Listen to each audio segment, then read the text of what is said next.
So my social media feed was full of stuff about basketball this week, about the Knicks, which I know is your team from New York. So, but I just have no interest in basketball at all. So why specifically this week did my feed not have anything about football and instead was basketball? Tell me. Yeah, it probably is a one-off for me that I could genuinely stand up in the particular weekend where FIFA World Cup has commenced and brazenly or confidently turn to the community and say to them, we're not going to talk about FIFA, we're not going to talk about the World Cup. That's what's on your mind.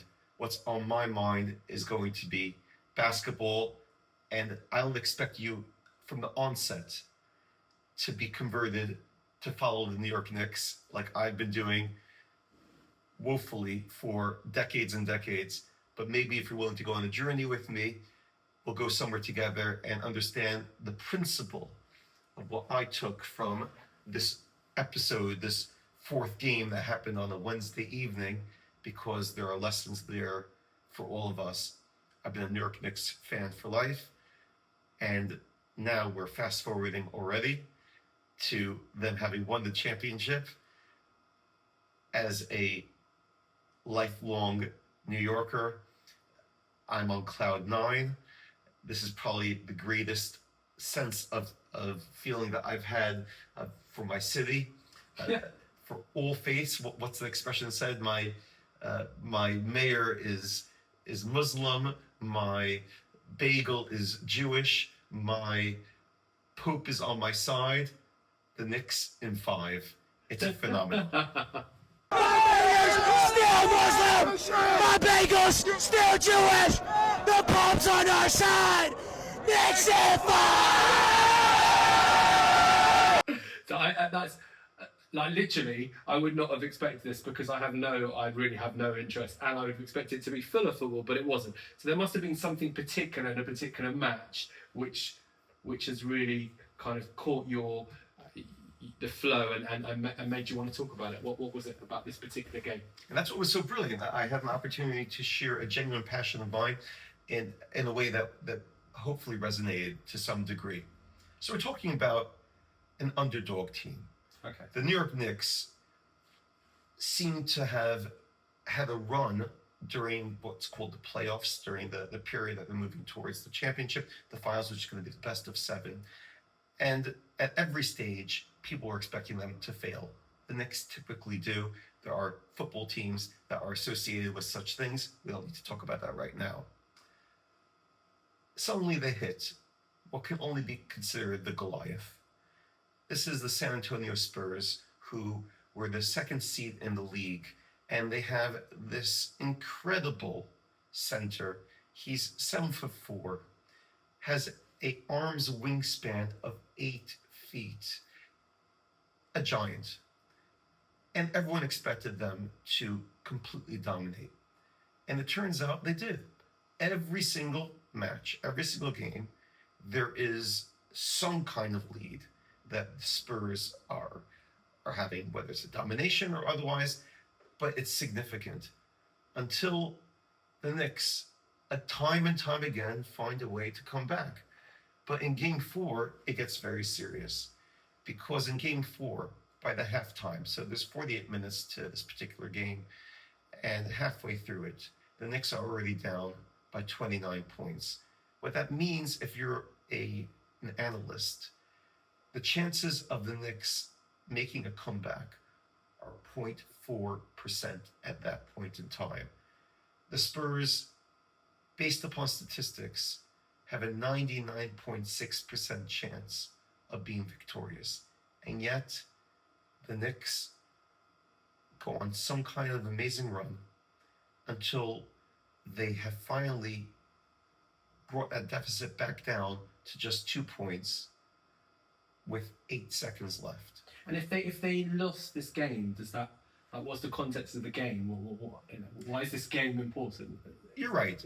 It's the best of 7, and therefore it is only one game. Okay. But what it means is that they're going to lose their home court advantage they already lost one game in Madison Square Garden in their particular stadium. If they had lost that second game in a row, it's very likely that the Spurs, having returned afterwards to San Antonio, would go on to win. The writing would have been on the wall. Momentum. The momentum would have been completely switched over, and the self-belief, which we're going to come into in just a moment, would have been gone. At halftime, they're 29 points down. They're 29 points down. Okay. Unheard of comeback. Unheard of comeback. Genuinely, on this level of play, has never ever happened. A phenomenon. 8 seconds to go. They take their final shot. At this point in time now, fast forwarding, most people, when I say most people who care about basketball or, really don't have their head in the sand, you would have seen the highlights. But when I was in shul speaking about this, clearly I can't show a highlight reel. And instead, I genuinely took a massive A3 image of the play that switched everything around. So there's 8 seconds left. They have the final shot. It doesn't go in. But despite the Spurs having giants protecting the rim, out of nowhere comes this amazing basketball player, and he rises above everyone else, manages to have this tip in, and you see the clock behind the basket going down to 1.2 seconds, and it manages to go in and completely seals the game with 1 second to go. It was the most incredible comeback that has ever been seen. As a person who loves sport, as I know you do, this transcends particular interests in football or British sport or whatever it might be. This is a moment in sports history which has now been just completely cast and set. I'm getting goosebumps just thinking about it right now of what happened. Here's the clincher, though, because with all the pandemonium going on as the game ends, a reporter runs onto the court and goes to the captain of the team, and he says to him, "Jalen, how did you guys do what you just did?" Now, if I was asked a question like that, it's likely I would have pointed to someone and say, well, they pulled off this, they did that. Jalen gave the reporter the most puzzled look imaginable. Just before you said that, I thought you were going to say you'd have pointed upwards. Absolutely. So that's absolutely interesting. And instead, he gives this puzzled look to which then says, I don't get the question. How did we do it? We did it because we had belief in ourselves that regardless of whatever deficit we were in, we never stopped giving up. We continually backed our process, we completely backed ourselves, and it was our self-belief that carried them forward, which is a message, a lesson which transcends sport, and it speaks to what so many of us struggle with, which is our own self-belief. And at the time when I gave the sermon, I shared something personal. And that was when I was a teenager, and I thought I was edgy. I thought I was, I was countercultural. I didn't believe that you could trust anyone. I wanted to doubt everything. And to prove the point, I designed a t-shirt which had the word believe in it. It wasn't my idea. I must have seen it at some Gothic thing or another, but the point is it spoke to me. So you spell believe, B-E-L-I-V-E, L-I-E-V-E, believe, B-E-L-I-E-V-E. And I took those three middle letters, L-I-E, which is lie, and I had them in a different color, which said within every believe, there's a lie which is being sold to you. You can't believe anything. And I thought that was cool.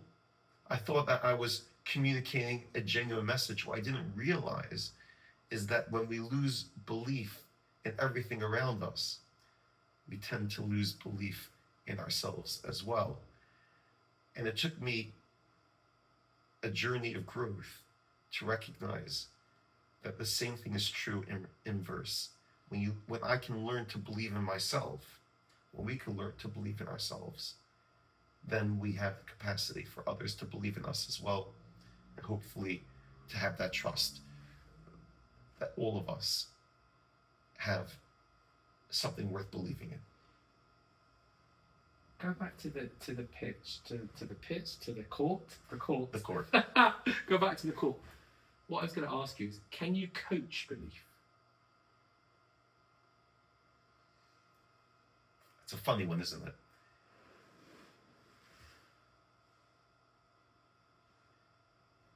If we could, it would certainly make our jobs as parents a heck of a lot easier. Our jobs as teachers, our jobs as rabbis and leaders. I don't think you can. I think you can model it. I don't think the captain of the team got his mates to get on board because he gave them a pep talk on belief. I think they saw it in him. And because he wouldn't give up, he trusted in himself. They call him Captain Clutch, because in the moments that matter, he never doubts. And when you're in that kind of environment, it's contagious. And the same thing, again, also works in reverse. If we surround ourselves with people who lack self-belief, that's also going to be contagious. And really, that's what happened with the episode of the Spies, when they were entrusted to scout out the land in the portion of Shelach. And these 10 men, each of them lacking self-belief in themselves, they put them together and they came back with a report that said, there's no way. We can't achieve it. There's no way that we're going to be successful. And the only way that Joshua and Caleb were able to defy that is because they took themselves to the side. They didn't immerse themselves in that environment of self-doubt. So they were able to rise above it, which means that we really need to inspire communities or inspire the social circles or the professional staff that we are surrounded with, who at least are open-minded to having belief, to believing in themselves and believing what they could accomplish effectively as a team as well. And when I was speaking in the forum of my sermon, I didn't really know exactly where to go with it.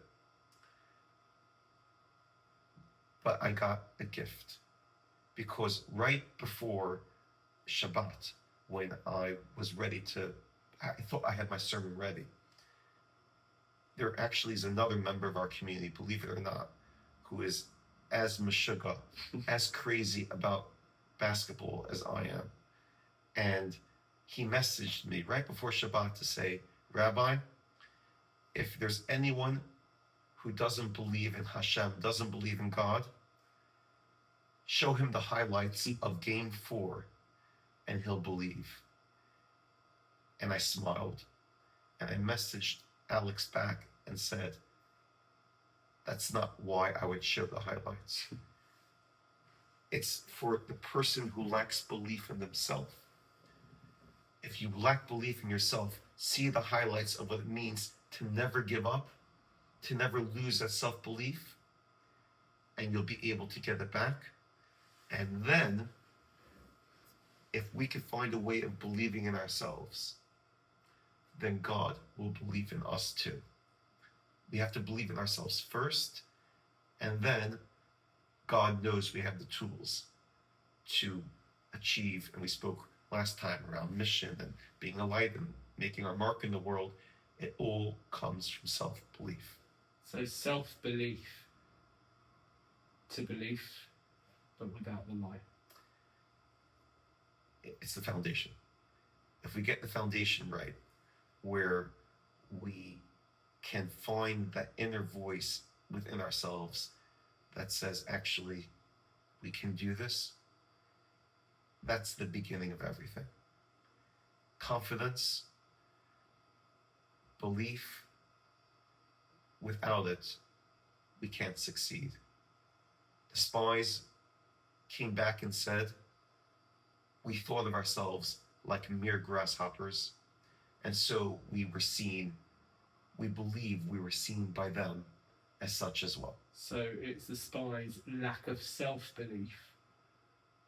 It wasn't lies that they were seeing. It wasn't it was the fact that they didn't believe In themselves. that we could achieve. That's right. And they were great men, because self-belief isn't measured by how accomplished we are or are not in life.